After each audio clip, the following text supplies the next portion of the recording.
భారతదేశంలో లక్షల మంది ప్రాణత్యాగం చేసి ఉప్పు సత్యాగ్రహం, క్విట్ ఇండియా చట్టం, ఎన్నో రకాలుగా భారతదేశ పౌరులు స్వాతంత్రం కోసం ఎంతో పోరాడారు. లక్షలాది మంది జైలు పాలయ్యారు. వాళ్ళంతా స్వాతంత్ర సమర యోధులు. వాళ్ళందరికీ మనం ఒక్కసారి స్మరించుకుంటూ ఒక్కసారి వారికి జోహార్ అనిపించాలి.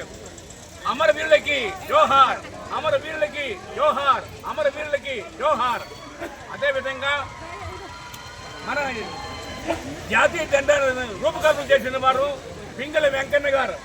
ఆ మహానుభావుడు 3 రంగుల జెండా, అశోక చక్రం, తెలుగులో మధ్యలో అశోక చక్రం మనకి 24 సూత్రాలు మన ప్రజలందరికీ తెలియపరిచారు ఏ విధంగా ఉండాలి. అలాగే మన ఇండియన్ కాన్స్టిట్యూషన్ ఏ విధంగా ఉండాలి, పౌర హక్కులు ఇవన్నీ ఎప్పుడు ఏర్పడ్డాయి? 1950లో జనవరి 26 జరిగిన ఆ రోజు స్వతంత్ర దినం ఏర్పడింది. అదే మాకు రిపబ్లిక్ డే.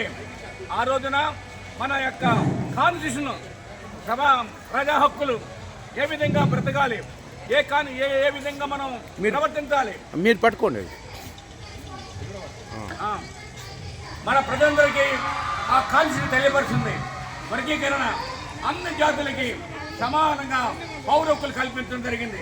అదే Indian constitution in 1950 January 26.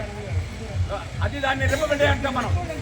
So ఎందరో మహానుభావులు మనకి ఇచ్చారు కాబట్టి ఈ స్వతంత్ర సంపాదించాం కాబట్టి ఈరోజు మనం వేరే enjoying our life. Compare to other countries తీసుకుంటే భారతదేశం ఈ రోజు పరిస్థితి అగ్రగణ్యంగా నిలబడింది.